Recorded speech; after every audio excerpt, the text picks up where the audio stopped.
De Papo no Ar.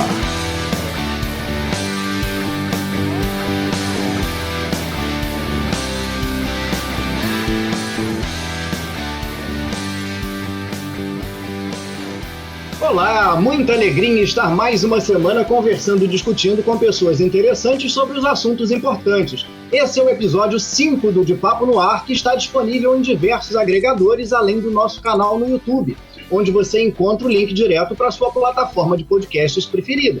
Aproveite a visita ao YouTube, assine o canal e marque para receber as notificações. Ali também é um excelente espaço para ouvirmos sua opinião.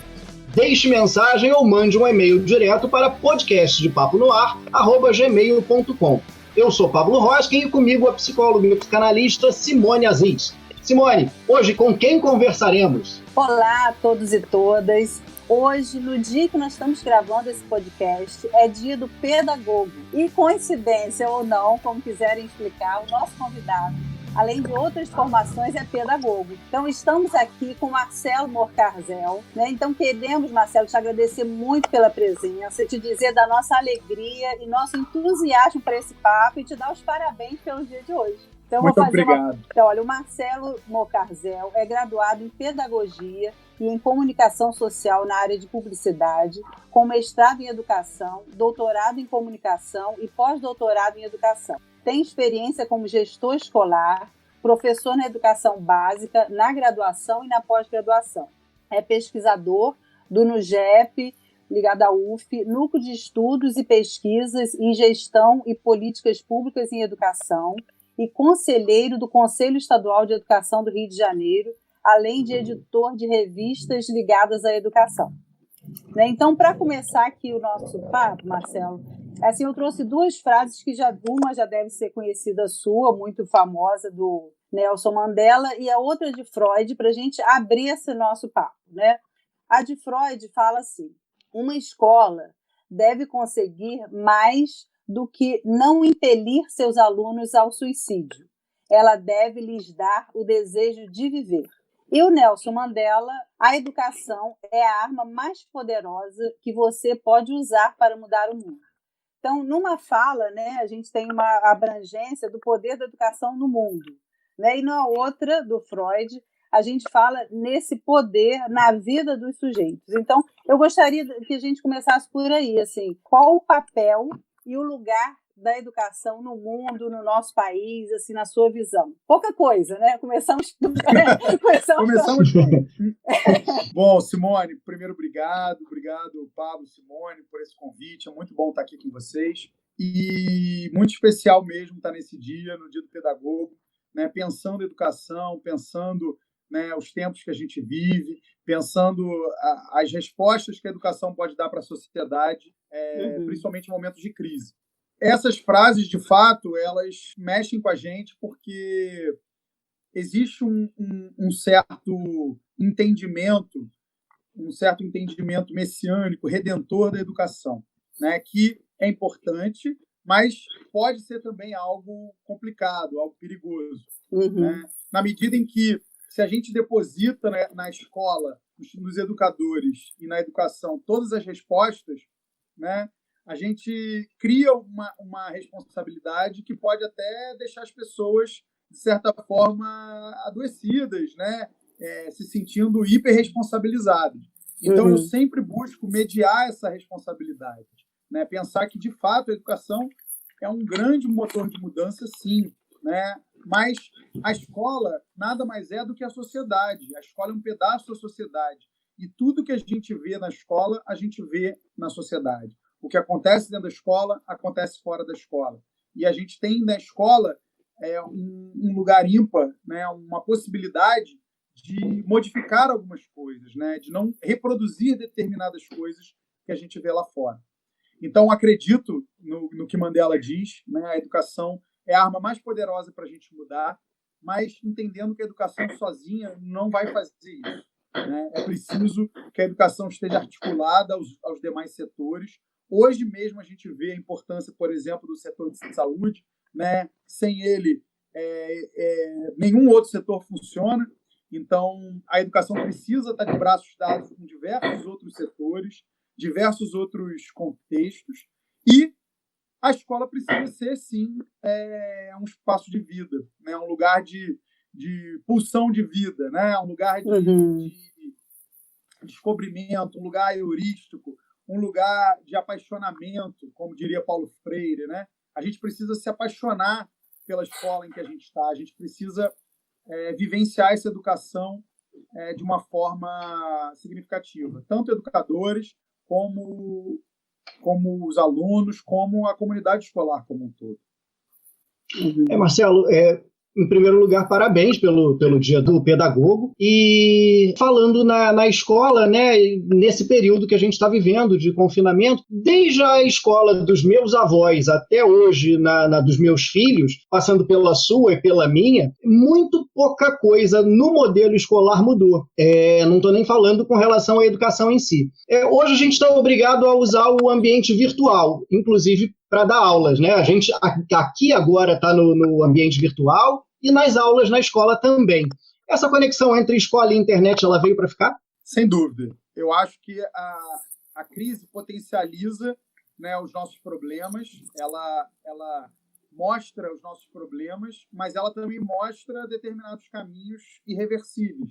Acho que muitos professores que se negavam a usar a tecnologia se viram obrigados e podem agora dizer que já conhecem a tecnologia, perderam o medo. É uma possibilidade que eles têm de colocar isso em prática e mostrar que, na minha visão e de muitos outros pensadores, a educação à distância ela é apenas mais uma metodologia, não uma modalidade separada, né? Mas uma metodologia que cada vez mais vai se hibridizar com o ensino presencial. Então, o que eu enxergo para o futuro é a gente ter não mais educação à distância ou educação presencial, mas educação tendo todos esses fatores como fatores de convergência. Agregando, né? Mas, ao mesmo tempo, né, Marcelo, a gente vive nesse país de uma grande desigualdade social e articulada a uma grande desigualdade educacional que as duas se retroalimentam. E me parece que esse período agora, né, onde começou esse ensino online, em alguns locais e outros não, parece que se colocou uma lupa, né, nessa desigualdade escolar aí que muitos vivem, que está assim, pipocando com a questão, por exemplo, do Enem. Adia Enem, não adia Enem, por conta dessas coisas todas. Queria ouvir um pouco a sua opinião sobre isso, né? O que você... pelo que eu entendi, você é um pesquisador tanto da questão das políticas públicas quanto está dentro, né, das escolas privadas. Então, assim, como é que você vê isso tudo, né? De fato, o Brasil é o país das desigualdades, né? A gente tem a desigualdade social, vai marcar a desigualdade educacional, a desigualdade tecnológica, né? E várias outras desigualdades que a gente tem reforçadas. E a crise coloca, de fato, a luz sobre essas desigualdades. A gente tem uma discussão, né, sobre acesso ou não acesso à internet, que, se a gente olhar de forma macro no país, acaba sendo uma discussão secundária quando a gente fala em escolas que têm ou não têm luz elétrica, né? Tem ou não tem saneamento básico. Né? Se a gente for, como muitos pesquisadores estão dizendo hoje, né, se a gente entrar pelo Brasil profundo, né, não o Brasil do litoral, mas o Brasil profundo, né, e muitas vezes esse Brasil profundo está mais perto da gente do que a gente imagina, pode estar ali, né, no noroeste fluminense aqui, a gente vai ver condições muito díspares e a gente vai ver falta de investimento, falta de presença do Estado, né, em lugares que seriam chave. Eu costumo dizer isso, né, em educação, parece que a gente age no oposto da prioridade. No hospital, se chega uma pessoa, né, com uma fratura e a outra tendo um infarto, a pessoa com infarto vai ser atendida primeiro. Na educação, parece que a gente prioriza quem já vai bem. E a gente deixa no final da fila, responsabiliza, culpabiliza quem está mal, como se aquilo fosse o resultado único e exclusivamente de um mau trabalho, de uma má gestão pedagógica. Então, de fato, a tecnologia não está para todos, assim como a educação de qualidade também não está para todos. Mas a gente não pode tentar melhorar a educação diminuindo, né, quem está bem. A gente tem que elevar quem está mal. Sim. E o que você acha que deveria acontecer com o Enem esse ano? Hoje a gente teve uma grande vitória, que foi a aprovação no Senado, né, com apenas um voto contrário do adiamento do Enem. Isso vai para a Câmara agora, né? Mas é um absurdo que isso precise chegar ao Legislativo, né? Quando poderia ser simplesmente uma medida do Executivo, uma simples canetada dizendo, olha, até a gente ter uma definição de cenário, esse Enem está adiado. Porque a universidade no Brasil, de 20 anos para cá, ela foi mudando seu perfil. Hoje, por exemplo, muitas pessoas desconhecem essas informações. No último relatório que a gente teve, né, da Andifes, que é a Associação dos Dirigentes de Instituições Federais, a gente começa a ter pela primeira vez, dentro das universidades federais, mais alunos negros do que alunos brancos. Ou seja, a gente caminhou muito em relação ao acesso, à democratização dentro da universidade, com todos os problemas e distorções que processo de alargamento de direitos tem, né? Por mais que a gente tenha tido também uma grande expansão da educação privada, de uma educação privada mercantil, né? Ou seja, um ensino McDonald's, como eu costumo dizer, né? Que é pagar quanto, né? Menos tempo, né? Se possível, você nem vai lá, né? Passa no drive-thru e pega o seu diploma.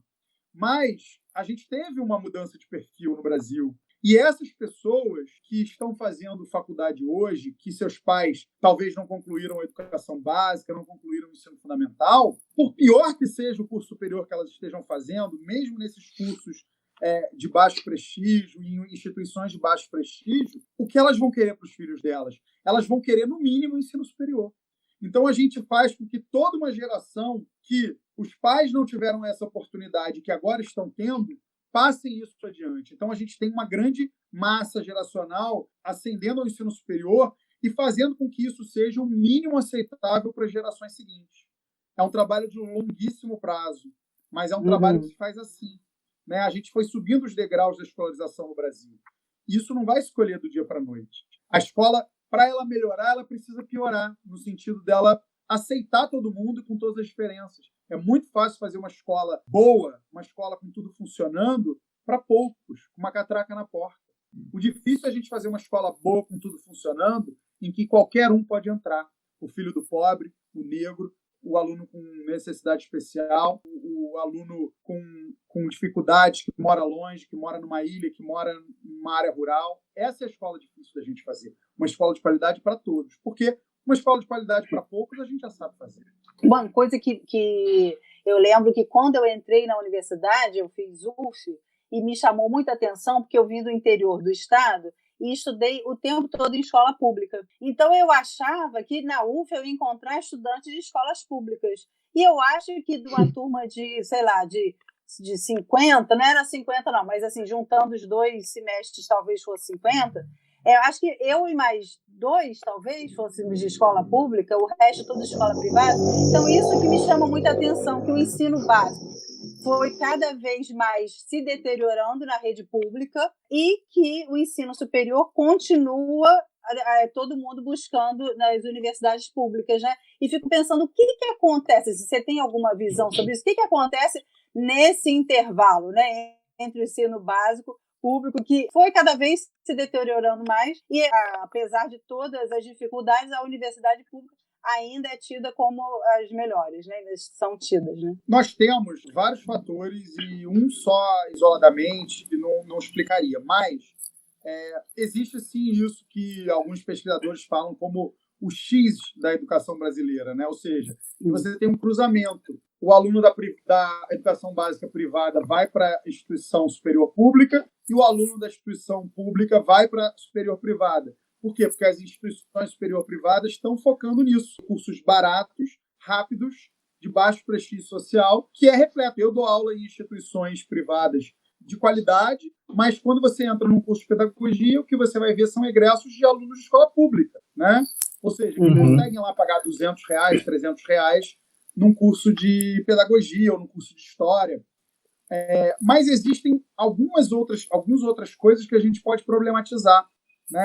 Existem pesquisas hoje que mostram que, independentemente da instituição ser pública ou privada, você tem uma repetição do perfil socioeconômico a partir do baixo ou alto prestígio dos cursos. O que a gente tem hoje é uma disparidade entre os cursos, né? O prestígio social de alguns cursos. Então, a Simone, né, falou que vem da UF. Existe um levantamento que mostra, por exemplo, que o último colocado em medicina da UF tem nota de português maior do que o primeiro colocado de letras da mesma UF. Né? Por quê? Porque a gente tem uma nota de corte lá no alto. Então, que país é esse onde os médicos sabem mais português na hora de ingressar do que aqueles que se interessam por letras? Né? O que a gente vai ter, na verdade, é um perfil de estudante de determinados cursos semelhante na maioria das instituições, sejam públicas ou privadas. Então, o aluno de Direito da UF se parece mais com um aluno de Direito de uma faculdade privada do que ele se parece com um aluno de Pedagogia da própria UF. E os alunos de Pedagogia de instituições públicas ou privadas, eles começam a se parecer, porque são cursos de baixo prestígio social, que atraem pessoas das classes populares. E acaba tendo uma certa semelhança entre os perfis. Da mesma forma que medicina, direito, são cursos de alto prestígio que atraem um determinado perfil socioeconômico.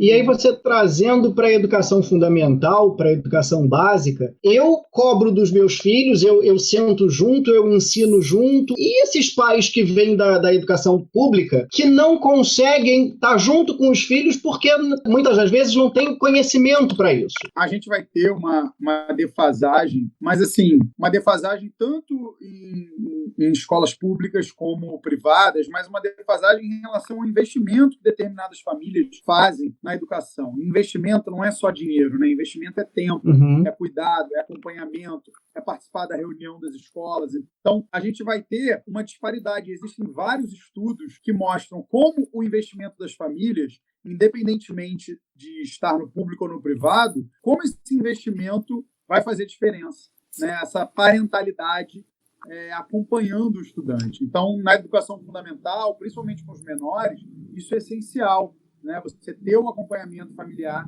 porque garante, segundo as pesquisas mostram, resultados melhores para os alunos, sejam de escolas públicas ou privadas. Né? O que, mesmo pessoas de baixo capital cultural, pessoas com pouca formação, podem fazer um acompanhamento dos filhos, dos netos, das crianças que acompanham, conversando com a professora, participando das reuniões, buscando ajuda de alguém, mesmo que eles não consigam fazer o dever de casa junto. Mas o acompanhamento é fundamental. Até porque, Marcelo, assim, eu costumo pensar, dentro da minha área, né, que ensinar é diferente de transmitir, a própria psicanálise. Né?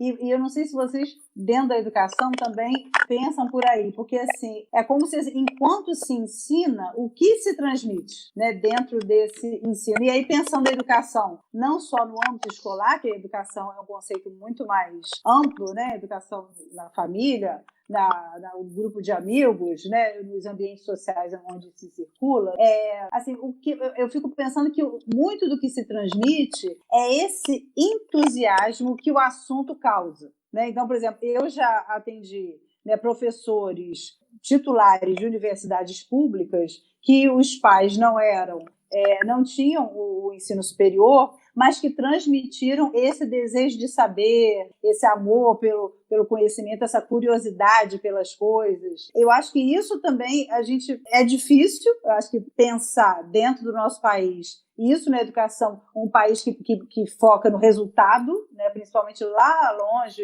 no Enem ou no diploma, para as classes mais baixas, no diploma, rápido.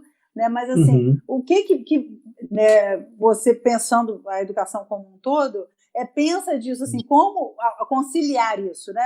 O resultado lá, como poder transmitir algo desse entusiasmo. Até ontem, vendo a sua live, né, no Instagram, eu via que algumas pessoas, meu professor querido, que bom te ouvir falar, me pareceu que você transmite um pouco desse entusiasmo para os seus alunos, né? Eu acho que valorizar a educação é um dever de toda a sociedade, né? Começa em casa, né, quando nós, pais, conversamos com os nossos filhos sobre a escola, quando valorizamos a escola, quando temos cuidado ao contradizer o professor, a professora, a escola, para que, por exemplo, a criança tenha uma orientação, uma visão da escola bastante positiva. Vem também da gente, enquanto profissional da educação, né, na nossa própria valorização. Eu acho que o Paulo Freire escreveu, né, O Professor Assim Tia Não, há muitos anos atrás, um livro que ele discute, né, como a gente chama a professora de tia, né, e como essa visão carinhosa da professora como tia pode ser uma armadilha para desprofissionalização também.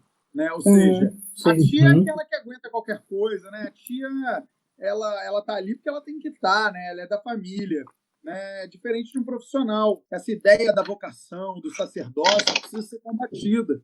Né? A gente precisa reafirmar a profissionalidade do educador e como o educador precisa ser entendido como um profissional cujas orientações, cujas visões precisam ser respeitadas. Então, isso a gente, enquanto sociedade, nós, enquanto profissionais da educação, no nosso posicionamento, a gente estudar, ter fundamentos para falar as coisas, lutar pelos nossos direitos, enfim, tudo isso faz com que a gente crie uma sociedade que valorize mais a educação. Né? E acho que a gente está precisando disso no Brasil. Não basta a gente cobrar dos políticos essa valorização, porque ela não está vindo, a gente sabe disso, nem em forma de salário, nem em forma de prestígio social, mas a gente precisa construir um ambiente que o professor seja respeitado, em que a gente não tenha gente dizendo que o professor é doutrinador, ou que o professor é isso, ou sugerindo câmera dentro de sala, porque a nossa sociedade hoje, né, essa sociedade disciplinar, ela quer controlar tudo. Né? A gente vive nesse momento aí do controle e o professor está muito em voga. Né? O professor está muito nessa linha de frente como alguém que, teoricamente, desafiaria a família. Não é isso. A gente trabalha em parceria. A gente precisa falar a mesma língua, o objetivo é o mesmo. Né? Fala-se muito da escola sem partido, né? Eu acho que a escola tem que ter partido, sim. O partido tem que ser a educação. Exatamente. A ideia de uma escola em que você previamente censura determinados assuntos é um problema. Né? É um problema para a educação. Se eu vou falar... Porque as palavras, elas têm ideologia, elas têm conceito, elas trazem determinadas histórias, determinadas filiações. Então, se eu vou falar sobre 1964, se eu falo que foi o golpe militar de 64, eu estou falando uma coisa. Se eu falo que foi a Revolução Democrática de 64, eu estou falando outra coisa. Né? Ou seja, o termo que eu usar já vai definir um posicionamento meu. E é muito importante que os alunos sejam confrontados com os diferentes posicionamentos, porque entre os próprios professores tem divergência, entre as famílias, entre as pessoas da família, gente. A gente viu isso agora, as famílias brigaram entre si, as pessoas saíram do grupo dos primos, dos irmãos, por causa de posicionamento divergente. A gente vai querer que a escola, que todas as escolas tenham um posicionamento único? Que isso? Sim. E aí eu lembro de uma frase aqui de Paulo Freire, que é assim que eu acredito, né, também na educação: ensinar não é transferir conhecimento, mas criar as possibilidades para a sua própria produção ou a sua construção. Que cada um possa fazer isso, né? Que não é transferir conhecimento, de uma acumulação de conhecimento, né? Que o aluno vai ser uma enciclopédia, né? Que ele possa ter um senso crítico diante dos diversos saberes que chegam até ele, né? E construir uma posição a partir disso, né? Não existe ensino sem aprendizagem. O ensino por si só não existe. Eu sempre falo isso. Porque só se concretiza como ensino no momento que tem alguém aprendendo. Então, ensino e aprendizagem é um binômio inseparável. Eu só consigo ensinar algo a alguém se esse alguém está aprendendo algo enquanto eu ensino. E vice-versa. Né? Então, não existe ensino por si só como uma coisa bruta. Né? Educação vai para além do ensino. O ensino faz parte da educação, mas é um pedaço dele. Educar é muito mais do que ensinar. Educar passa por várias outras instâncias. Eu vou pegar essa linha aí do educar, do ensino, e num grupo de WhatsApp do prédio que eu moro, uma mãe falava de uma desses sobre tirar o filho da escola esse ano. Existe respaldo legal para isso? Assim, é possível tirar o filho da escola e tudo bem? Volta ano que vem? E a segunda coisa é o que você acha do WhatsApp?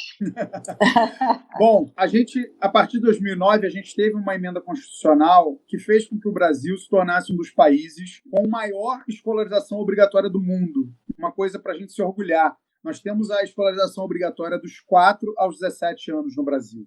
Em muitos países envolvidos, em muitos países cujos indicadores educacionais são bem melhores que os nossos, você vai ter a educação infantil como não obrigatória, você vai ter a escolarização a partir dos 6 anos, às vezes até dos 7 anos.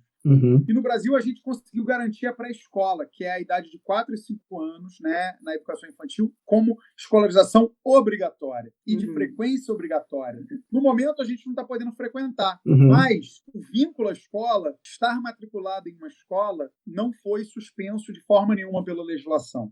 Então, a criança de 0 a 3 anos ou o jovem maior de 18 anos, por mais que ele não tenha concluído os estudos, eles estão completamente respaldados se quiserem não estar matriculados numa escola. Se eu tenho um filho de 2 anos que está na escola e eu não estou achando que está tendo sentido nenhum, eu posso suspender a matrícula, cancelar a matrícula. A partir dos 4 anos, existe uma responsabilidade compartilhada entre a família e a escola sobre aquela criança e sobre a frequência dela à escola.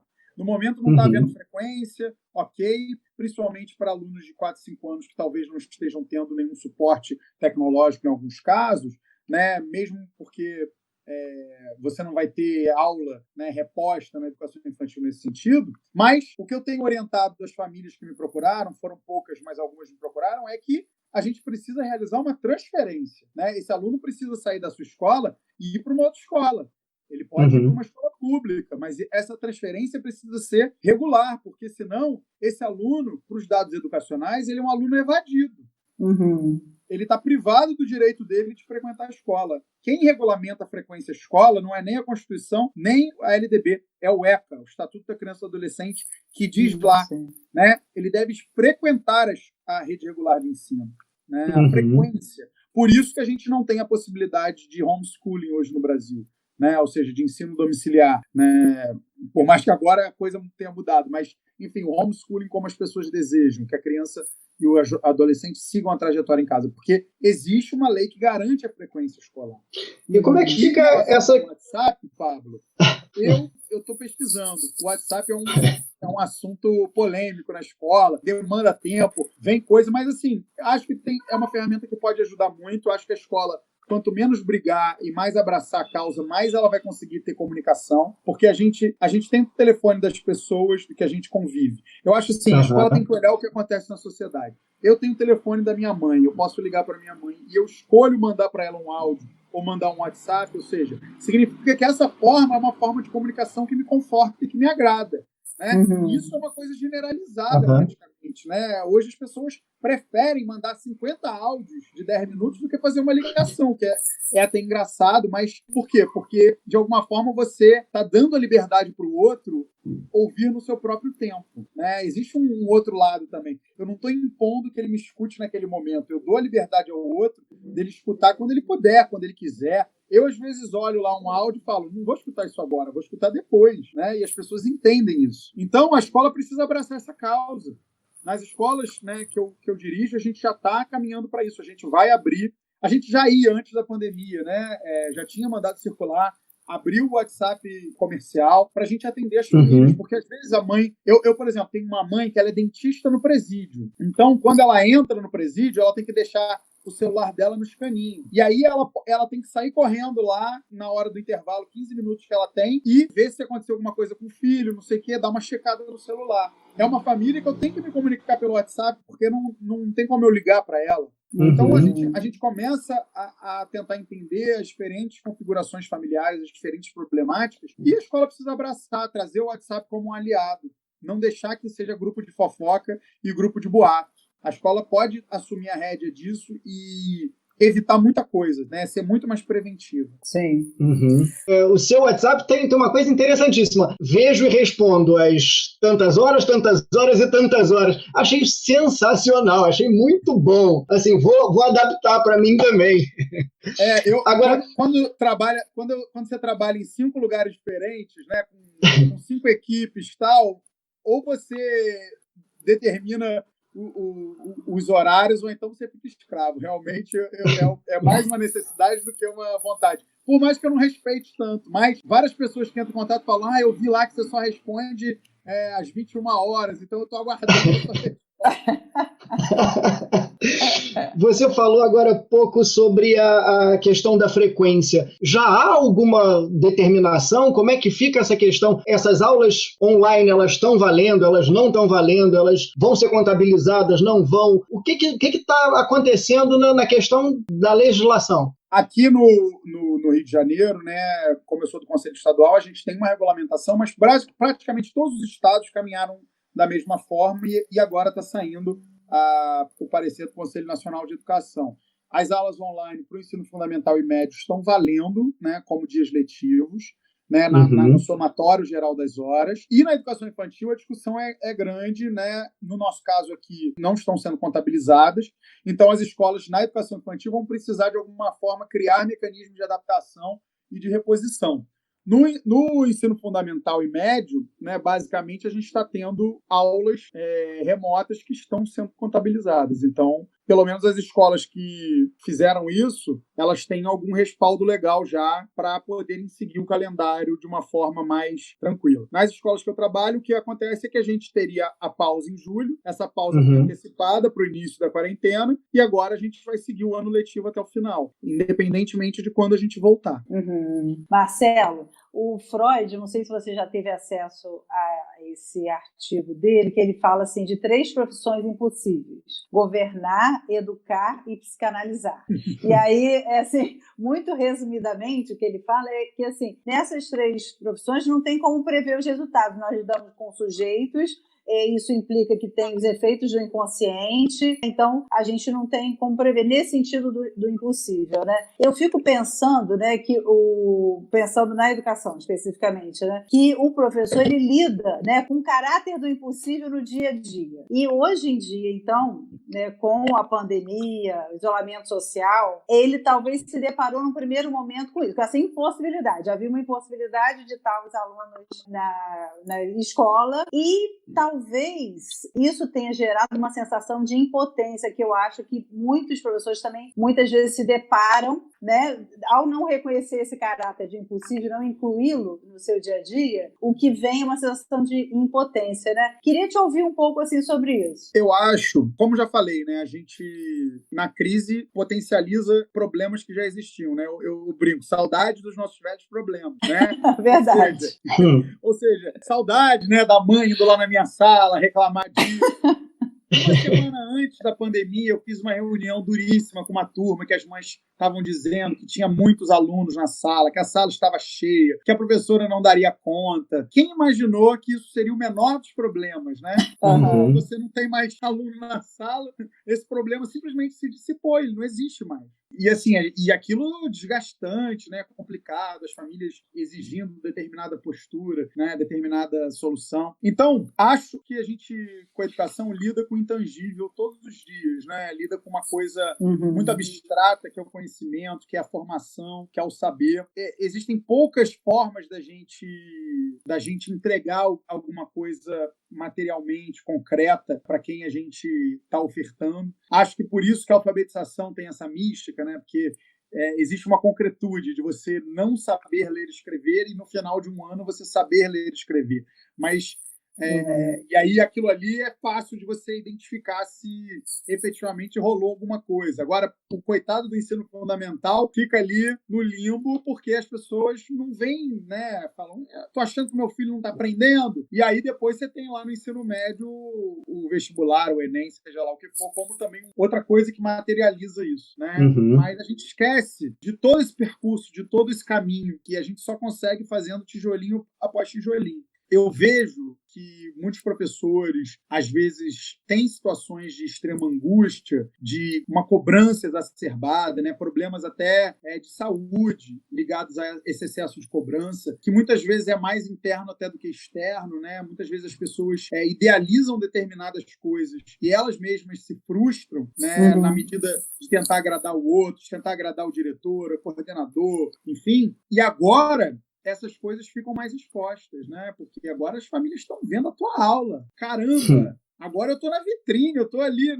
Porque o mais engraçado é que, assim, nas experiências que eu tive, essas pessoas, os professores, geralmente eles têm, muitas vezes, determinadas angústias e sofrimentos muito em relação aos pais. Ou seja, há uma cobrança de uma família, ou das relações com os colegas, mas eles se sentem potentes e bem junto com seus alunos, né? A turma acaba sendo um lugar até de segurança. E agora, esse lugar de segurança tem intrusos ali, tem gente vendo ali do lado da tela, né? Esse lugar onde você se sentia confortável, que você não tinha inibição. Tem professor, por exemplo, que trava numa reunião de pais, fica lá mudo, travado, e você vê na sala dele, ele domina a sala, fala, grita, se fantasia. Com os alunos ele se sente bem, com os pais não. Agora é tudo junto, é uma coisa realmente inédita. Então, os professores precisam se cuidar, e a gente precisa cuidar dos professores. E nós, enquanto pais, precisamos ter essa sensibilidade. Os professores estão tentando, os professores estão se colocando num lugar de desconforto muito grande, estão enfrentando medos e eles vão errar.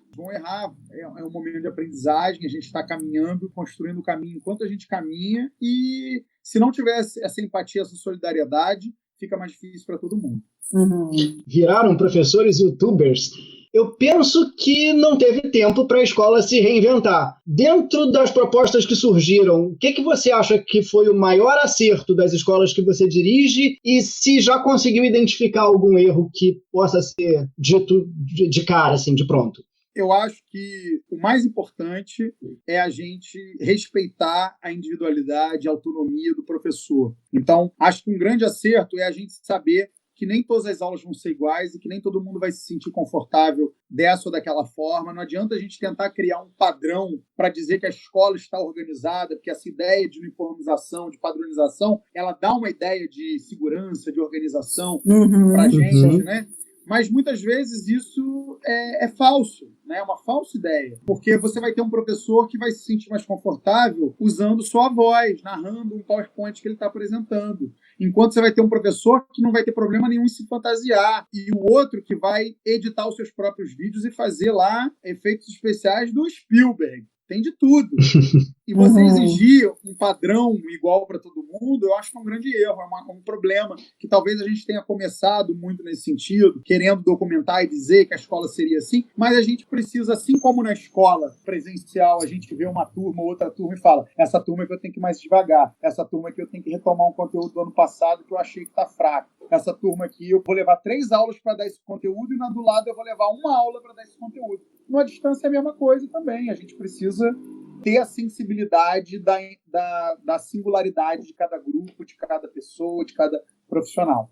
Eu acho que isso é uma coisa que a gente não pode errar mais, porque seja presencial ou remoto, essa singularidade, essas questões precisam ser colocadas. E acho que a gente fez uma escolha muito sábia em relação à avaliação, né? Ou seja, de transformar a avaliação numa avaliação processual, uma avaliação por portfólio, por atividade, sem essa tara brasileira por prova, né? Parece que quando a gente não faz prova, a gente, né, não está dando ensino de qualidade, está empurrando com a barriga. E, meu Deus, eu falo isso para todo mundo, eu falo, no mundo do trabalho, a gente faz prova assim o tempo inteiro, com exceção de quem faz concurso público, faz uma ou para passar e depois passa. Mas será que é isso que a gente faz, né? No mundo? A gente fica fazendo prova, eu acordo, vou fazer prova. Não! A prova ela tem uma importância, ela tem uma visão. Nós temos o Enem, nós temos os próprios concursos públicos que muitas pessoas vão querer fazer, mas ela não pode ter essa centralidade toda na nossa avaliação, gente. Tem tantas formas da gente avaliar o aluno, tantos instrumentos. Né? Eu sou apaixonado por avaliação, dou aula de avaliação e eu tento mostrar para os meus alunos, né, para os futuros professores isso. Vamos avaliar de forma diversificada, para dar oportunidade para todo mundo, né? Porque passar a régua é muito fácil. Você faz a linha dos excluídos ali, né? Quem aprendeu, quem não aprendeu. Né? O difícil é a gente pensar instrumentos e mecanismos inclusivos que pensem nas diferenças e nos diferentes inteligências. Sim. E até o termo, né, Marcelo? Eu acho que faz muita diferença a gente prestar atenção. Avaliação e prova, né? Prova é algo que você tem que dar sempre para um outro, né? você tem que estar provando alguma coisa para o outro. E a avaliação pode ser uma autoavaliação, por exemplo. Né? A avaliação inclui, né, a autoavaliação, a avaliação, né, do grupo e tal. Né? Eu acho que essa colocação que você fez aí é fundamental. Porque o que a gente tem que estar mostrando para o outro o tempo todo? Que rendimento é esse? Né? E sem perceber, sem olhar para si e ver o que você está construindo de saber para si mesmo. Claro que respeitando as devidas proporções aí que uma criança, né, lá na pré-escola não vai fazer isso, mas ter essa dimensão dentro da questão da educação. A prova aponta, eu falo isso nas minhas aulas, a prova aponta um dedo para o aluno e aponta 4 para quem aplica, né? Porque esse instrumento, ele serve para a gente avaliar também o professor, o que ele espera da aprendizagem e do trabalho que ele realizou. Então, é um dos instrumentos de avaliação, não é a avaliação. Uhum. Sim. E eu vivo dizendo que se você me der uma prova do primeiro ano do fundamental para eu fazer, a hora que você falar, toma aqui para você fazer, eu vou me tremer inteiro. Porque eu venho desse ranço de que prova é uma coisa que vai me aprovar ou vai me reprovar. E isso eu tento tirar, felizmente, venho conseguindo dos meus filhos, que a prova é uma avaliação. A prova está ali para mostrar o que eu consegui aprender dentro daquele período. E não para me dizer se eu sou bom ou se eu sou ruim, se eu vou chegar a algum lugar ou se eu vou parar no meio do caminho. Exatamente. O que a gente faz com esses resultados, né? O que a gente aprende da prova, né? Uhum. Sim. Chegamos, Simone? Eu acho que chegamos. Olha, teríamos muita coisa para conversar mais, mas fica aqui o convite para uma próxima vez, de repente, te chamar novamente, Marcelo, para a gente continuar esse papo, porque eu acho que educação é um dos pilares de uma sociedade, né?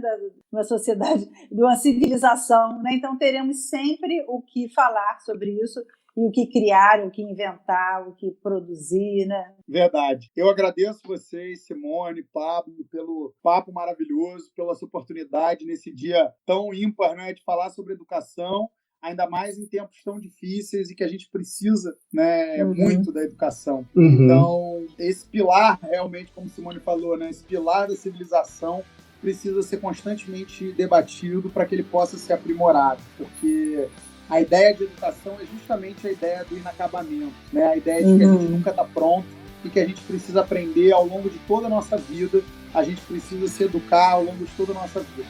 E eu só consigo enxergar a educação assim, né, como um processo contínuo, um processo dialógico, um processo com erros e acertos, mas um processo que move a gente para frente, faz a gente caminhar em busca de uma utopia, né? Sim. E um processo, né, Marcelo? É um processo, é isso. E a gente vai seguindo. Sendo feito. Para sempre, né? Sempre e para sempre, dentro e fora das escolas. Valeu, gente. Obrigado pelo papo, brigadíssimo, Marcelo. Simone, muito bom. Até semana que vem. Até, beijo para vocês. Beijo. Valeu, gente. Brigadão. Obrigada a você. Valeu. Marcelo. Foi bem legal, Marcelo. Brigadaço. E depois, Pablo, para eu compartilhar. A gente está no Google Podcast, está no Spotify, tá no YouTube também. Mas beleza. Quinta-feira que vem, se Deus quiser,